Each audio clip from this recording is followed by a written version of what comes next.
What's up, YouTube? Georgia Silver Hunter back, and today we will be hunting this gigantic bottle of pocket change that I got from a really good friend of mine at work. I'm really looking forward to getting into this, and I've got a lot of change to sort through, so let's jump into it.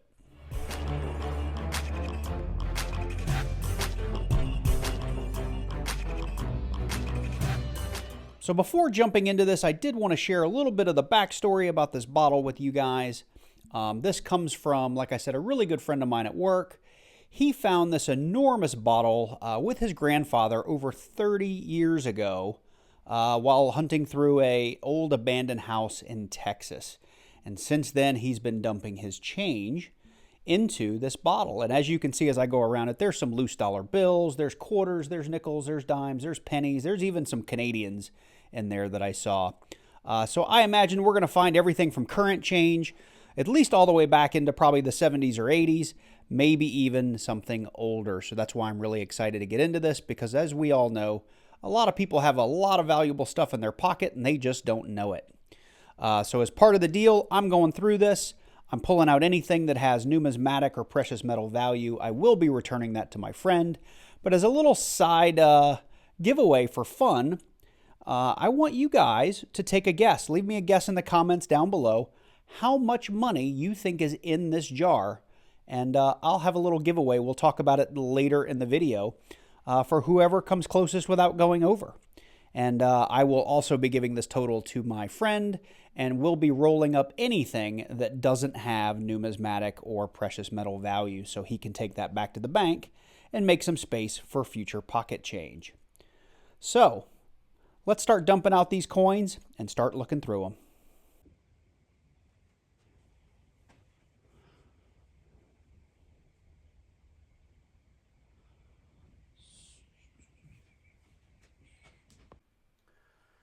So I wanted to have the Coke can in here just to give you guys an idea of the scale of this bottle, because it may have been hard to tell from the intro. The only way I know how to get through this is I'm just going to be dumping as much as I can into this little bowl so we can start to go through it.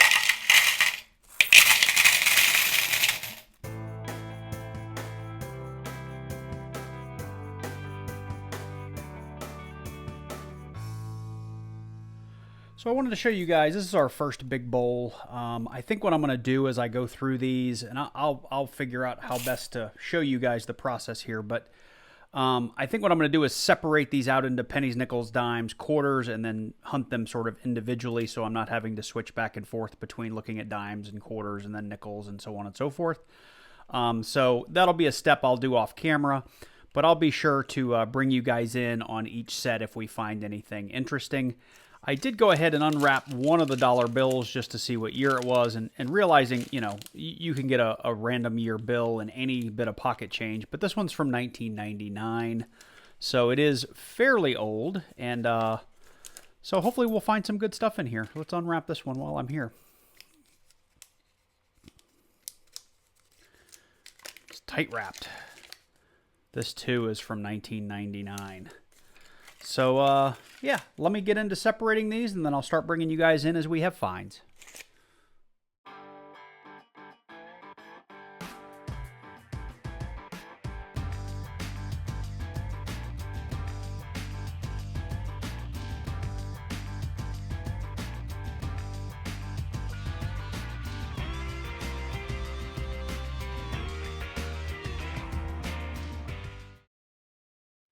So I have to be a little careful how I show you guys my finds, because at the end of the day, since there's a contest going on for how much is in the bottle, I don't want to show you how many like pots of coins and how many there were. So with that said, I'm going through the quarters, and I'm stopping here on this little stack because we got a couple of silvery looking guys in there. And I'll be honest, I cheated. I looked at the first one, and it is Canadian, so I was a little disappointed, because it is really nice to find silver quarters when you're looking through quarters. So this is a 1974. I don't believe this one's going to be silver. It doesn't sound like silver. I want to say you have to go all the way back into the 60s to get to the silver Canadians. But let's check this other one out together. I haven't looked at this one. That does look awful silvery. It does look like it too might be Canadian, and it is, unfortunately. We have a 1982 Canadian quarter. So first two finds in the quarters, which I started with, and they're foreigns. That said, I have separated. I actually went through, I used my handy dandy little device down here that counts and sorts coins. So I've actually already sorted that entire bottle of coins. And so I've now got a huge pile of pennies, a good pile of quarters, nickels, dimes. So I'm going to be searching these things by the type of coin rather than onesie, twosie here and there. So should be through the quarters here in a little bit. So we finished going through the quarters, and just wanted to bring you in. Most of the quarters were kind of 2001 and newer, or 2001 and older, I guess I should say. Nothing really, really old. We did get one Denver bicentennial and two Philly bicentennials, and honestly, they're pretty darn good looking quarters for being bicentennials. This one's a little bit rough, but those other two were nice. We did have those two Canadians, and the rest were really just not in that date range where there could be errors. I think I found one Homestead quarter, and it was clean. So not a lot to be found in the quarters. So we're going to move on to the dimes. So I'm making my way through the dimes. These are the ones we've gone through already. We've got some more to go, but we came across something that's obviously not a US coin. You can just tell from the edge here. Much thicker, much more silvery looking. Looks like it is a 2001. What does that say? That is a 5 pence piece. So I would assume that was going to be Canadian, but I think with the word pence, that means it's British. So there's our first find in the dimes, even though it says 5. So this must be a British nickel, but it fits our dimes. So we got our next little batch of nickels out, and we have two more silvery looking guys, but I'm fearful that they're Canadian. So just to make it fun, we're going to use our rare earth magnets, because Canadian coinage is magnetic. All right, definitely Canadian. Looks like it's a 1985. Now, if it's not magnetic, we may have some silver on our hands. But no, it is Canadian. What is that? That looks like a 1990. So 2 Canadian dimes that we found in the stash.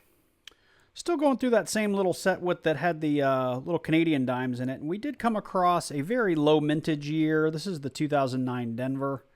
I mean, the coin's a little worse for wear, but I'll put it aside because it is a low mintage year and actually pretty hard to find. So we just got through our last batch of dimes here, and we did come across one more low mintage 2009 Denver. This one's a lot better looking than the last one, too. So I just got started in the nickels, and in the first little batch I pulled, I've got my first find. It is a 1940. I know if it's a San Francisco, it could have I think a repunch mint mark or an over mint mark, but let's check it out together. It is the 1940D. Well, anything from the 30s, 40s, and 50s we call a find for nickels because they're really, really old, so that's our first find. So just a couple nickels later in that same little first batch, we've got a 50s nickel. And it's got some gunk on it, but it's a 1957 Denver. It's in really bad shape, too. Look at that scratch across the building. All right, well, we've got a 40s and a 50s to work from. So we're in our next batch, and we've got our next find, and it is a 1959, so just barely making the cut. It's actually a pretty good-looking nickel. 1959 Denver. We'll add it to the board. And while I have you here, I did see a dark coin in here. I was hoping that was going to be some sort of war nickel or something. I've already cheated and taken a peek. But for those of you that are old enough to remember, putt-putt, a little mini golf game. I don't think I've seen a putt-putt in a really, really long time. It is a no cash value putt-putt golf token. I think that's pretty cool. We'll put that on the board as a find. So we got the next batch out, and I'm actually a couple of coins in, but we have our oldest nickel to date, a 1939, if I'm reading that right. Now, if it's a Philly, we've got some DDOs and I think some TDOs and maybe even a DDR to look for. If it's a Denver or a San Francisco, it's a key date, so let's check it out. And it is unfortunately a Philly. Let's put it under the scope and check it out. So I don't remember exactly what I'm looking for in here, but typically your DDOs are in the lettering. I'm not seeing anything out of the ordinary. I do know that the 39 has potentially some doubling in the word Monticello or Monticello, depending on how you like to pronounce it. And it looks normal. So unfortunately, just a 1939 filly. And I forgot, coming back to that same roll, we had another brown one. So let's look at it here. What is this? This is looks like 2003 €5 cent. So we have our first foreign in the nickels. We'll put that up there with our putt-putt token. So just a couple coins past our 5-cent euro or our €5 piece, we've got a 1957. Looks like a filly. Same roll, just 2 or 3 nickels later. This one just looks old, so I figured we'd check it out together. It's a filly. 1948. So tail end of that same little batch, we've got another find. This time, it's a 1949. It's another Denver. So we are on our last little batch of nickels, and we've come across something Canadian here. Let's check it out together. It's a beaver nickel. 1994, and it's actually in pretty darn good shape. It's a good looking nickel. So that does it for the nickels, and we did end up, just as a quick recap, with a couple of goodies, right? We had that 1939 filly, we had a 1940, a 48, a 49, a couple of 57s. I don't think I brought you in for all of them. There were 3. We had a 1959, and of course we had our putt-putt token, our 5-cent euro, and our little beaver nickel. And I just pulled this aside because it was a really, really pretty 1970 Denver. And I may check that against my book and see if my buddy will just let me keep it, because it's a really nice looking nickel. All right, well, we are going to get on to the pennies because that's all we have left. Well, I guess I should say it's all we have left. I'll let you guys in. We did have 2, let me back out here, 2 $1 bills and a Susan B. Anthony in the jar. It did not, this one is not the wide rim. It is the skinny rim, so no variety here, so it's just worth $1, but it's a good looking coin. So we had $3 in dollar bills and dollar coins. Okay, on to the pennies. So let's talk about this giveaway real quick. What you have to do to enter is leave a comment down below with how much change you think is in the jar. I would like to give this to the person who is closest to the amount of change without going over. But if everyone goes over, then obviously I'll give it to the person who was just closest. You will have 7 days to claim your prize once I post the announcement video, or the winner announcement video, which I'll do probably 7 to 14 days after I post this video. If you don't know what this is, it is a standing Liberty quarter. It is fairly slicked out, so it doesn't have a year on it. Typically the year is right down here on the bottom. But it is made of 90% silver, and I wanted to give something away that was in keeping with the idea of we were hunting an old jar of change, so let's give away something old. So again, leave your comments down below. 1 guess per person. If you guess multiple times, I will disqualify you from the drawing, so I will be checking that. So anyway, if you need more details about the contest, look in the description down below. So I just wanted to bring you guys in quickly here because this is a rather large little, large bowl here. And just judging from the, tossing these into my coin counter, we're going to have a whole ton of copper. So I may not bring you guys in for every single find. I'll bring you guys in, if we do find wheat pennies or if we find something unique. But there might not be a ton of extra video on finds within the pennies because this is going to take a very, very long time to sort through. And I do think we're going to have a whole lot of copper. I probably have 2 to 3 bins that look just like this full of pennies to go through. So it's going to take some time. All right, let's get to hunting. So we're on our second or third handful of pennies, and I have come across our first Wheatie of this little hunt. And it is a 1950, it looks like. In not bad condition, so I'll take it. So we got towards the end of this last little handful, and we've got our first foreign penny of the hunt. It looks like it's a 1964 Canadian. And these two are 90, I think they're 95% copper. So I always hang on to these. So we'll pull these aside as well. So we're getting towards the bottom of that first big bowl. The copper has been plentiful. This is all stuff I picked from the last little bit that I did. And I've got nearly an entire solo cup full of copper.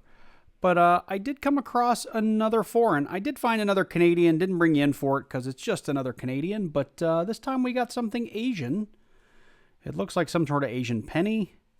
I have no idea where this is from. I'll try to look it up. But odds are it is copper. And like I said, it looks like it's from somewhere in Asia. I don't know if it's Chinese or something like that, but I'll see if I can figure out what it is.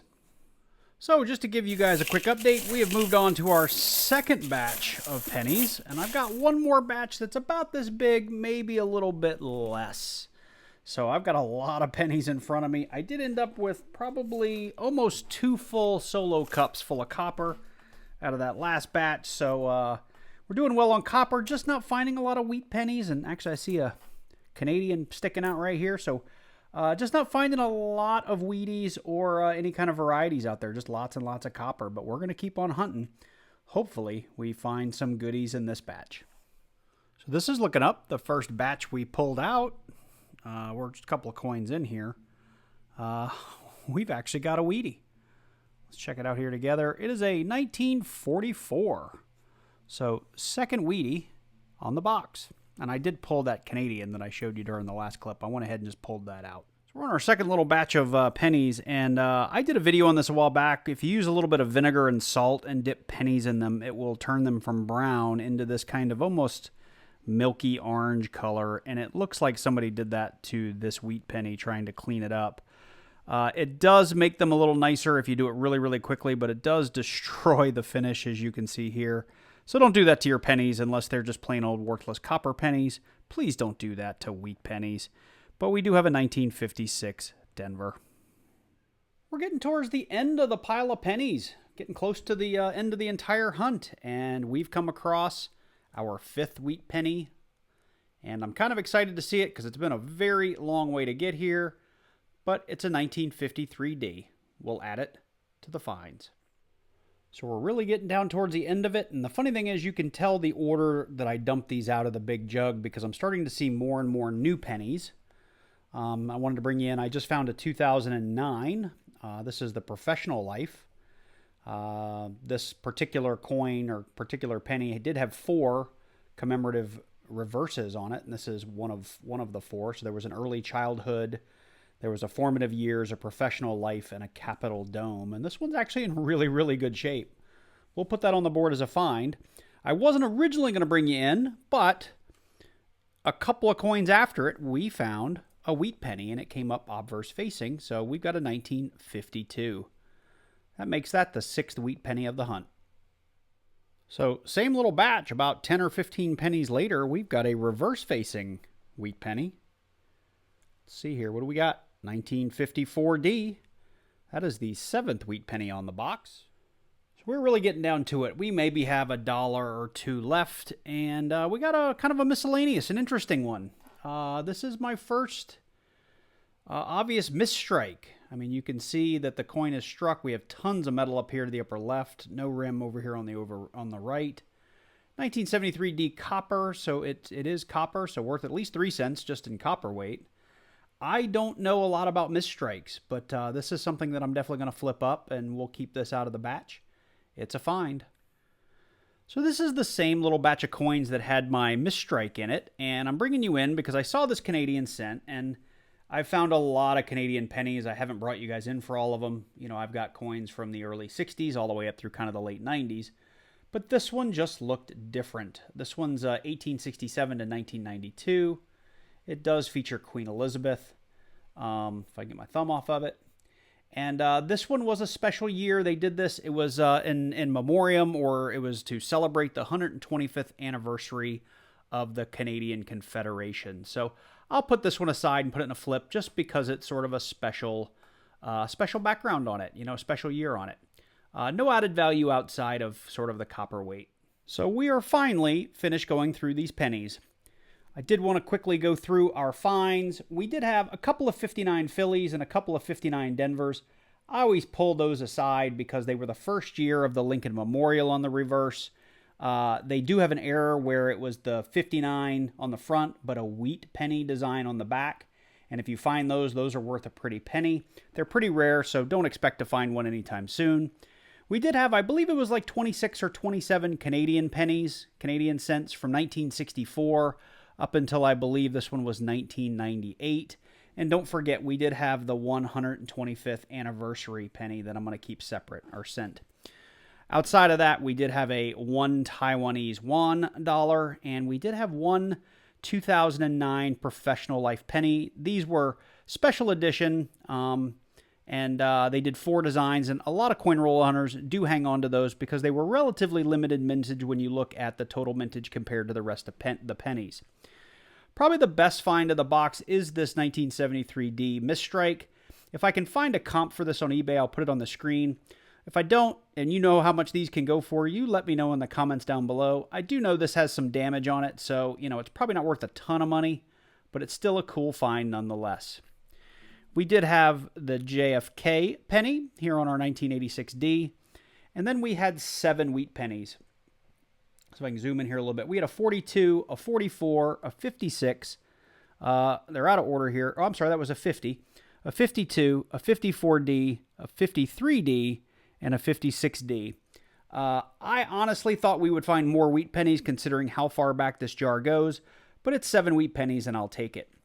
As you can see, I left these down here just as a reminder from the quarter hunt, a couple of bicentennials and 2 Canadian quarters.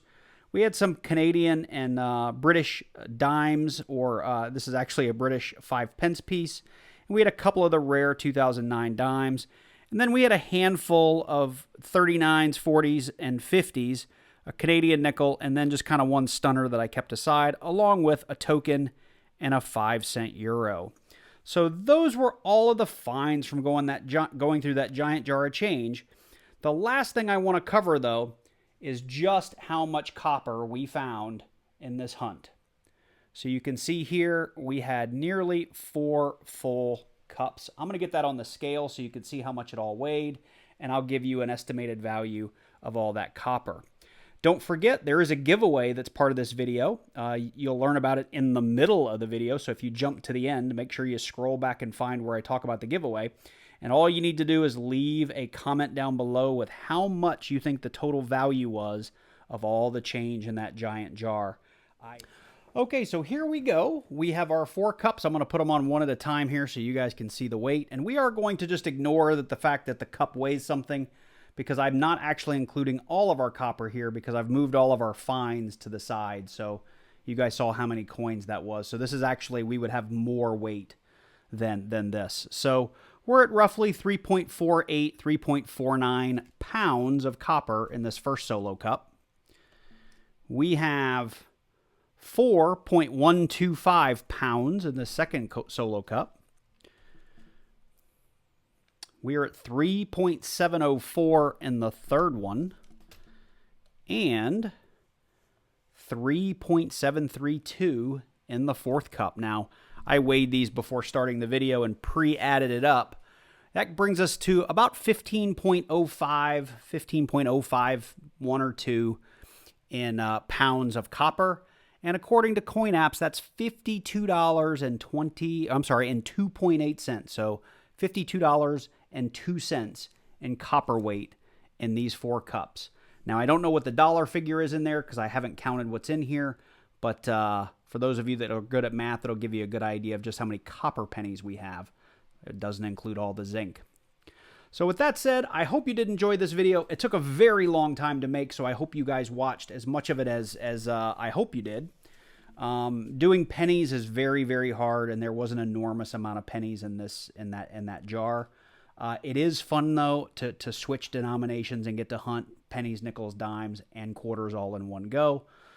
So I enjoyed this. I'm glad I helped my buddy out because I've wrapped all of his regular change so he can take that back to the bank and have room left in his jar. I'm going to dump all this copper back in that jar. I'll leave a picture somewhere on the video so you can see just how much of the jar is filled now just with copper. And there'll be a few other goodies in there too that I'll drop in there. So I hope you enjoyed it. If you did, drop down below, click that thumbs up, leave me a comment. Don't forget, leave a number, leave your guess for the giveaway.